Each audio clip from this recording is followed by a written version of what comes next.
بسم اللہ الرحمن الرحیم۔ السلام علیکم محترم ناظرین۔ حضرت زینب بنت حجش رضی اللہ تعالیٰ عنہا کے والد کا نام حجش بن ریاب تھا، جو کہ قبیلہ بنی اسد کے چشم و چراغ تھے۔ آپ کی والدہ کا نام ام امیمہ بنت حضرت عبد المطلب تھا، یعنی حضرت زینب بنت حجش نبی آخر الزمان سرور کائنات حضرت محمد صلی اللہ علیہ وسلم کی پھوپھی زاد بہن تھیں۔ حضرت زینب بنت حجش رضی اللہ تعالیٰ عنہا بعثت سے 10 سال پہلے نبی کریم صلی اللہ علیہ وسلم کی پھوپھی امیمہ بنت حضرت عبد المطلب کے گھر پیدا ہوئیں۔ پیدائش پر آپ کا نام برہ رکھا گیا، لیکن جب آپ ایمان لے آئیں تو نبی کریم صلی اللہ علیہ وآلہ وسلم نے آپ کا نام زینب رکھ دیا، اور آپ نے نبی کریم صلی اللہ علیہ وسلم کے سایہ شفقت میں تعلیم و تربیت حاصل کی۔ حضرت زینب بنت حجش رضی اللہ تعالیٰ عنہا نہایت دینداری، پرہیزگاری، راست گوئی، صدقہ دینے اور اپنے عزیز و اقارب کا خیال رکھنے والی خاتون تھیں۔ جب آپ جوان ہوئیں تو نبی کریم صلی اللہ علیہ وسلم نے آپ کا نکاح اپنے منہ بولے بیٹے حضرت زید رضی اللہ تعالیٰ عنہ سے طے فرما دیا۔ حضرت زید بن حارث رضی اللہ تعالیٰ عنہ چونکہ غلام تھے، جس کو نبی کریم صلی اللہ علیہ وسلم نے آزاد کر کے اپنا منہ بولا بیٹا بنا لیا تھا، جس وجہ سے ان کو لوگ زید بن محمد کہہ کر پکارتے تھے۔ حضرت زینب بنت حجش رضی اللہ تعالیٰ عنہا چونکہ خاندان بنو ہاشم سے تعلق رکھتی تھیں، تو یہ ان کی شان کے خلاف تھا کہ وہ ایک غلام سے شادی کریں، اس لیے انہوں نے شروع میں اس رشتے سے انکار کیا۔ پھر اللہ پاک نے ایک آیت نازل فرمائی، کسی مومن مرد اور کسی مومن عورت کو یہ حق نہیں ہے کہ جب اللہ اور اس کا رسول کسی معاملے کا فیصلہ کر دے تو پھر اسے اپنے اس معاملے میں خود فیصلہ کرنے کا اختیار حاصل رہے، اور جو کوئی اللہ اور اس کے رسول کی نافرمانی کرے تو وہ سری گمراہی میں پڑ گیا۔ جب یہ آیت نازل ہوئی تو حضرت زینب بنت حجش رضی اللہ تعالیٰ عنہا نے حضور صلی اللہ علیہ وآلہ وسلم کے اس فیصلے کو مان لیا، اور اس طرح ان کا نکاح حضور کے منہ بولے بیٹے حضرت زید سے ہو گیا۔ اس شادی کے 1 سال بعد ہی حضرت زید بن حارث رضی اللہ تعالیٰ عنہ اور حضرت زینب بنت حجش رضی اللہ تعالیٰ عنہا کے درمیان کی زندگی تناؤ کا شکار رہنے لگی۔ حضور صلی اللہ علیہ وآلہ وسلم کے منہ بولے بیٹے حضرت زید بن حارث رضی اللہ تعالیٰ عنہ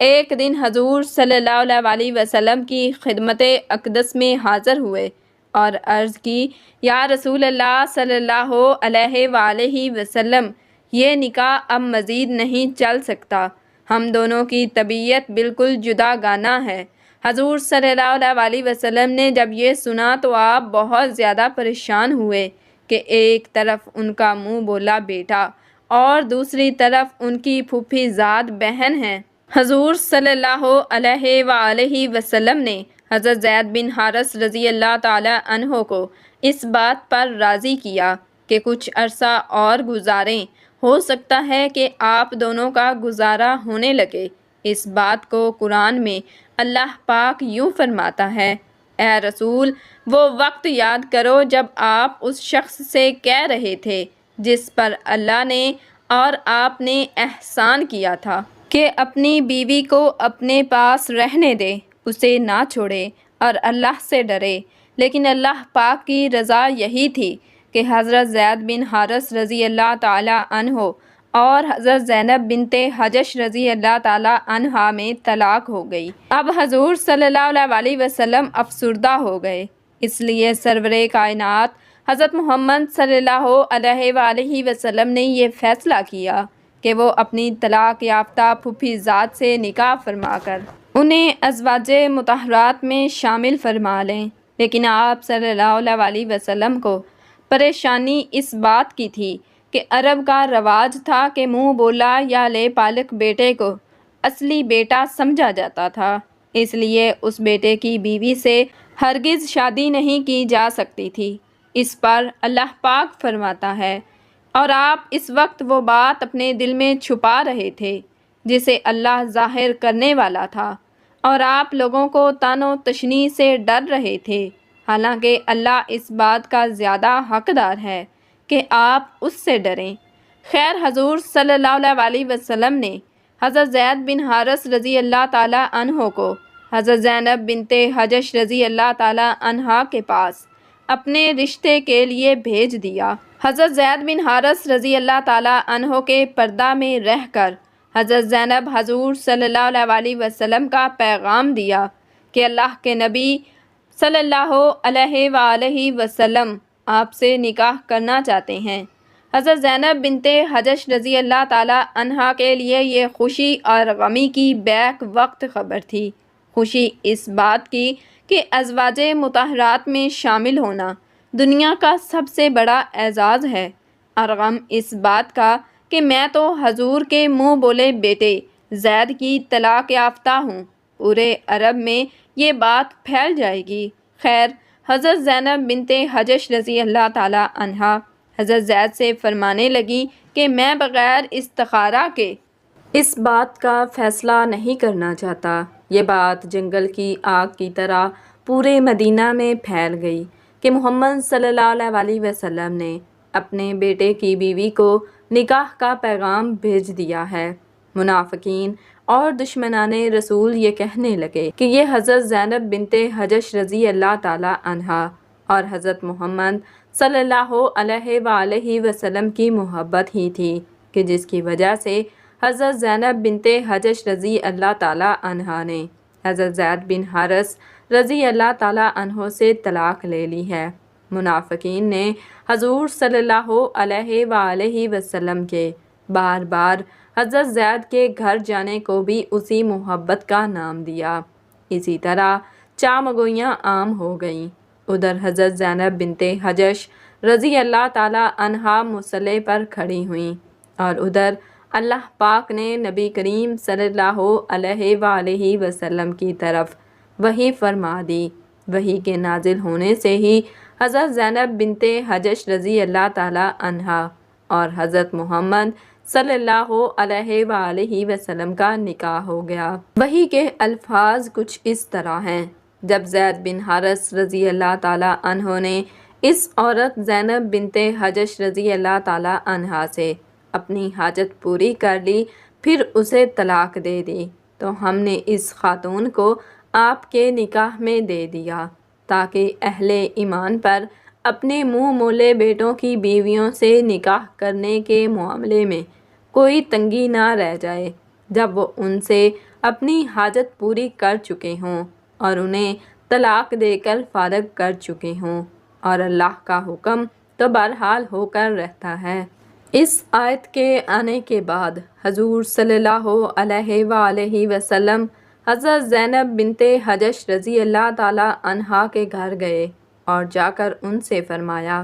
کہ اللہ نے وحی نازل فرمائی ہے کہ ہم دونوں کا نکاح ہو گیا ہے، یعنی نبی صلی اللہ علیہ وآلہ وسلم کا زینب رضی اللہ تعالیٰ عنہا سے ازدواجی تعلق بلا اذن اور بلا عقد اور بلا تقرر مہر، اور اس کے بغیر کہ جس چیز کو آپ صلی اللہ علیہ وسلم کی امت کے حق میں قابل اعتبار سمجھا گیا ہے قائم ہو گیا تھا۔ ترتیب کے اعتبار سے یہ رسول اللہ صلی اللہ علیہ وسلم کا 7واں نکاح تھا، جو کہ ذوالقعدہ 5 ہجری میں ہوا، اور اگلے دن حضور صلی اللہ علیہ وسلم اور حضرت زینب بنت حجش رضی اللہ تعالیٰ عنہا کا ولیمہ ہوا، جس میں 300 صحابہ شریک ہوئے۔ ناظرین، مفسرین نے سورہ الاحزاب کی آیت نمبر 37 کی تفسیر میں لکھا ہے کہ جب حضرت زینب بنت حجش رضی اللہ تعالیٰ عنہا کو اس آیت کے نازل ہونے پر نکاح کی خوشخبری دی گئی تو جس نے بشارت دی تھی اس کو وہ زیور نکال کر دے دیا جو اس وقت وہ پہن رہی تھیں، اور خود سجدہ میں گر گئیں اور 2 مہینوں کے روزوں کی نیت کر لی۔ جب حضرت حمزہ رضی اللہ تعالیٰ عنہ شہید ہوئے تو حضرت صفیہ رضی اللہ تعالیٰ عنہا نے کہا کہ میں اپنے بھائی کی لاش دیکھ کر انتہائی صبر اور ہمت سے کام لوں گی۔ ایک اور آواز گونجی، میرے چچا حمزہ نے قرابت کا حق ادا کیا اور نیک اعمال کرنے میں سبقت لے گئے۔ یہ وہ جملہ ہے جسے نبی کریم آقائے دو جہاں حضرت محمد صلی اللہ علیہ وآلہ وسلم کی اکثر دہرایا کرتے تھے۔ حضرت حمزہ رضی اللہ تعالیٰ عنہ کی شخصیت کی گہری تاثیر اور مقبولیت اس قدر زیادہ تھی کہ صحابی اپنے بچوں کے نام ان کے نام سے موسوم کرتے تھے۔ پیارے آقا محمد مصطفیٰ صلی اللہ علیہ وآلہ وسلم اپنے چچا سے بے حد محبت کیا کرتے تھے۔ ایک دفعہ ایک صحابی بارگاہ رسالت میں حاضر ہو کر عرض کرنے لگے، میرے ہاں لڑکے کی ولادت ہوئی ہے تو میں اس کا کیا نام رکھوں؟ تو رحمت عالم صلی اللہ علیہ وسلم نے ارشاد فرمایا، لوگوں میں مجھے اپنے چچا حمزہ سے محبت ہے، لہٰذا انہی کے نام پر اپنے بچے کا نام رکھو۔ نبی آخر الزماں حضرت محمد صلی اللہ علیہ وآلہ وسلم کی ولادت سے 2 سال پہلے آپ کے چچا اور رضائی بھائی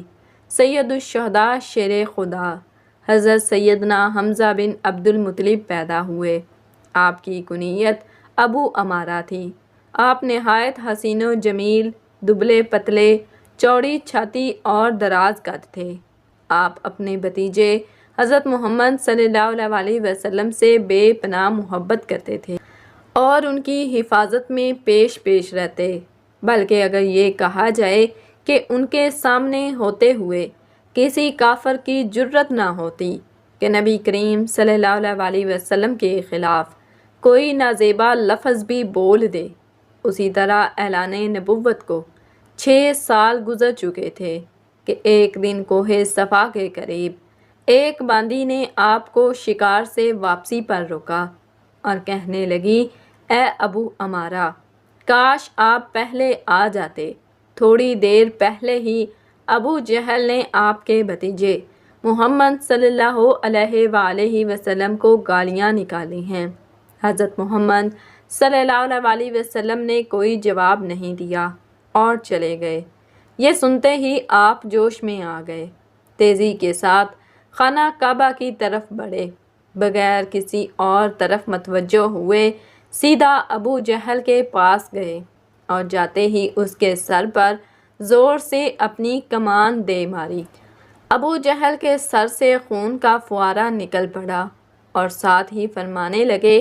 آج سے میرا دین وہی ہے جو میرے بھتیجے محمد صلی اللہ علیہ وآلہ وسلم کا ہے۔ اگر کسی میں طاقت ہے تو مجھے روک کے دکھائے۔ آپ مدینہ منورہ تشریف لائے تو اسلامی لشکر کے پہلے علم بردار بنے۔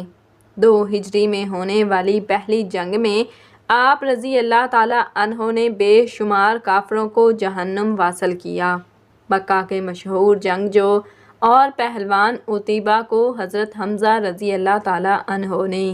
ایک ہی وار میں ختم کیا، جس کے بعد پورے عرب میں حضرت حمزہ کی دھاک بیٹھ گئی۔ 15 شوال المکرم 3 ہجری غزوہ احد شروع ہوتا ہے کہ جس میں کفار غزوہ بدر کا بدلہ لینے کے لیے مسلمانوں پر حملہ کرتے ہیں۔ ان کا سب سے بڑا مقصد حضرت حمزہ رضی اللہ تعالیٰ عنہ کو شہید کرنا ہے، کیونکہ جتنا نقصان غزوہ بدر میں کفار مکہ کو انہوں نے دیا اور کوئی نہ دے سکا۔ جبیر بن مطعم نے اپنے غلام وحشی کو، جو کہ نیزہ چلانے میں ماہر تھا، اس کو لالچ دیا کہ اگر تم میرے چچا کو قتل کرنے والے حضرت حمزہ رضی اللہ تعالیٰ عنہ کو شہید کر دے گا تو تجھے آزاد کر دیا جائے گا۔ ہند زوجہ ابو سفیان نے بھی وحشی کو کثیر انعام کا لالچ دیا، کیونکہ ہند کے باپ عتبہ کو حضرت حمزہ رضی اللہ تعالیٰ عنہ نے جنگ بدر میں قتل کیا تھا۔ چنانچہ وحشی نے حضرت حمزہ رضی اللہ تعالیٰ عنہ کو دھوکے سے کسی اور سے لڑائی کے دوران پیٹھ میں نیزہ مار کر بے دردی سے شہید کر دیا۔ یہ سارا واقعہ اسی طرح بخاری اور مسلم میں روایت ہوا ہے۔ حضرت حمزہ رضی اللہ تعالیٰ عنہ کا پیٹ چاک کر کے ان کا کلیجہ نکال کر ہندہ نے چبایا۔ پھر ہندا نے کافر عورتوں کے ساتھ مل کر حضرت حمزہ رضی اللہ تعالیٰ عنہ کے کان ناک کاٹ کر انہیں لڑی میں پرو کر ان کے کڑے بازو بند اور پازیب بنائے اور انہیں پہن کر مکہ میں داخل ہوئیں۔ جب نبی کریم صلی اللہ علیہ وآلہ وسلم نے حضرت حمزہ رضی اللہ تعالیٰ عنہ کے جسم کو دیکھا تو آپ صلی اللہ علیہ وآلہ وسلم رونے لگے۔ آپ کے کٹے ہوئے جسم کو دیکھ کر شدت غم سے آپ صلی اللہ علیہ وسلم کی آواز بلند ہوئی اور فرمایا، حمزہ سید الشہداء ہیں، مسلمانوں ذرا ایک دفعہ اس منظر کو سامنے لائیے کہ جب حضرت حمزہ رضی اللہ تعالیٰ عنہ کی بہن حضرت صفیہ رضی اللہ تعالیٰ عنہا کو پتہ چلا کہ ان کے بھائی شہید ہو گئے، وہ ان کو دیکھنے کے لیے آئیں تو حضور اکرم صلی اللہ علیہ وآلہ وسلم نے ان کو اپنے بھائی کا کٹا ہوا جسم دیکھنے نہ دیا۔ خیر، حضرت صفیہ رضی اللہ تعالیٰ عنہا کی لائی گئی چادر میں حضرت حمزہ رضی اللہ تعالیٰ عنہ کو کفن دیا گیا، اور چادر اس قدر چھوٹی تھی کہ سر ڈھانپتے تو پاؤں ننگے ہو جاتے، اور اگر پاؤں ڈھانپتے تو سر ننگا ہو جاتا۔ اللہ اکبر! حضور صلی اللہ علیہ وسلم فرمانے لگے کہ سر کو ڈھانپ دیا جائے اور پاؤں پر گھاس ڈال دی جائے۔ حضرت حمزہ رضی اللہ تعالیٰ عنہ کی قبر کشائی کی پہلی روایات حضرت جابر رضی اللہ تعالیٰ عنہ نے بیان کی ہے، جسے امام مسلم اور بخاری نے بھی روایت کیا ہے۔ حضرت جابر فرماتے ہیں، جنگ احد کے 46 سال بعد معاویہ بن ابو سفیان کے دور حکومت میں انہوں نے ایک نہر احد کے مقام پر نکالنے کا حکم صادر کیا۔ جب اس نہر کا کام شروع ہوا تو منادی نے مدینہ میں یوں صدا لگائی، جن لوگوں کے شہید رشتہ دار احد میں دفن ہیں قبر کشائی کر کے اپنے اپنے شہداء کے جسم کسی دوسری جگہ منتقل کر لیں تاکہ وہ پانی سے محفوظ رہ سکیں۔ حضرت جابر بن عبداللہ رضی اللہ تعالیٰ عنہ فرماتے ہیں کہ یہ سن کر مدینہ والے احد کی طرف نکل پڑے، جن میں خود بھی شامل تھا، کیونکہ میرے والد عبداللہ بھی احد کی جنگ میں شہید ہوئے تھے اور وہاں ہی دفن تھے۔ میرے والد عبداللہ اور عمرو بن جموح ایک ہی قبر میں دفن تھے۔ شہادت کے وقت عمرو بن جموح کی پیشانی زخمی تھی اور میرے والد نے عمرو کی پیشانی پر ہاتھ رکھا ہوا تھا، اور اسی حالت میں دونوں شہید ہوئے۔ اس لیے جب صحابہ ان کا ہاتھ ہٹاتے تو پیشانی سے خون نکلنے لگتا، جس کی وجہ سے رسول اللہ صلی اللہ علیہ وآلہ وسلم کے حکم کے مطابق ان دونوں کو اسی حالت میں ایک ہی قبر میں دفن کیا گیا۔ حضرت جابر بن عبداللہ رضی اللہ تعالیٰ عنہ فرماتے ہیں کہ جب حکومتی سپاہیوں نے میری موجودگی میں میرے والد عبداللہ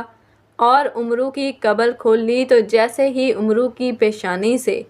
میرے والد کا ہاتھ اٹھاتے تو تازہ خون کے فوارے نکلنا شروع ہو جاتے۔ یہ معاملہ دیکھ کر انہوں نے یہ قبر بند کر دی۔ اس کے بعد سپاہی حضرت حمزہ رضی اللہ تعالیٰ عنہ کی قبر کی طرف بڑے اور قبر کھودتے ہوئے حضرت حمزہ کے پاؤں پر کتال لگی تو ان کے پاؤں سے تازہ خون نکلنے لگا۔ حضرت جابر روایت فرماتے ہیں کہ میں اس بات کا عینی شاہد ہوں کہ تمام شہداء کے جسم تر و تازہ تھے، اور حضرت حمزہ رضی اللہ تعالیٰ عنہ تو ایسے لگ رہے تھے جیسے سو رہے ہوں۔ جب سپاہیوں نے سید الشہداء کا یہ عالم دیکھا تو مزید قبر کشائیوں کو روک دیا اور دوبارہ سبھی کو اسی حالت میں دفن کر دیا جیسے پہلے تھے۔ حضرت حمزہ رضی اللہ تعالیٰ عنہ کی دوسری دفعہ قبر کشائی ترک سلطان عبدالحمید ثانی کے دور میں انہوں نے 1904 میں کروائی، جب انہیں خواب میں یہ اشارہ ہوا کہ حضرت حمزہ رضی اللہ تعالیٰ عنہ کے جسد مبارک پر پانی موجود ہے۔ انہوں نے قبر کو کھدوا کر اس کے ارد گرد 50 فٹ گہری تک سیسہ پلائی دیوار بنا دی۔ حضرت زینب بنت حجش رضی اللہ تعالیٰ عنہ کو اس بات پر بجا طور پر فخر تھا کہ سب حضور کی سب بیویوں کا نکاح ان کے عزیز رشتہ داروں نے کیا، مگر حضرت زینب بنت حجش رضی اللہ تعالی عنہا کا نکاح آسمان پر ہوا اور قرآن پاک میں نازل ہوا۔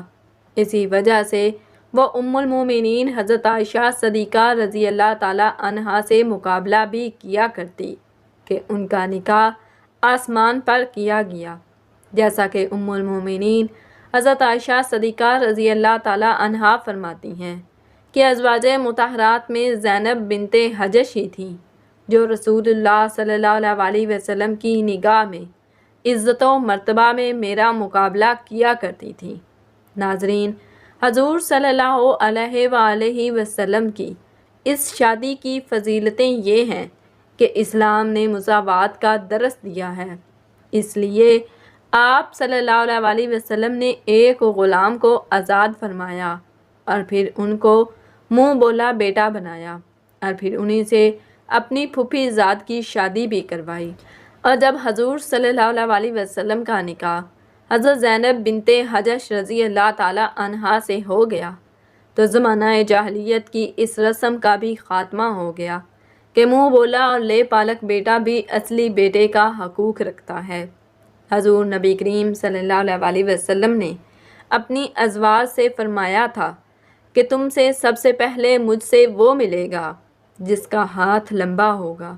چنانچہ نبی کریم صلی اللہ علیہ وسلم کے اس دنیا سے پردہ فرمانے کے بعد ازواج مطہرات اپنے ہاتھ ناپا کرتی تھیں، لیکن ہاتھ کی اس لمبائی سے مراد حضور صلی اللہ علیہ وسلم کا اشارہ فیاضی کی طرف تھا۔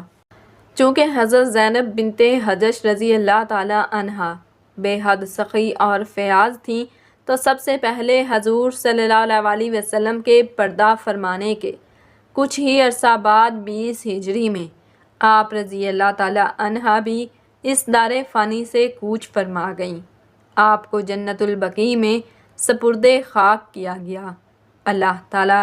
ہمیں نیکوکاروں میں شامل فرمائے اور ہمارا خاتمہ بالخیر فرمائے، آمین ثم آمین۔ ناظرین، کمنٹ باکس میں ایک بار صلی اللہ علیہ وآلہ وسلم ضرور ٹائپ کیجیے گا۔ جزاکم اللہ خیراً کثیرا۔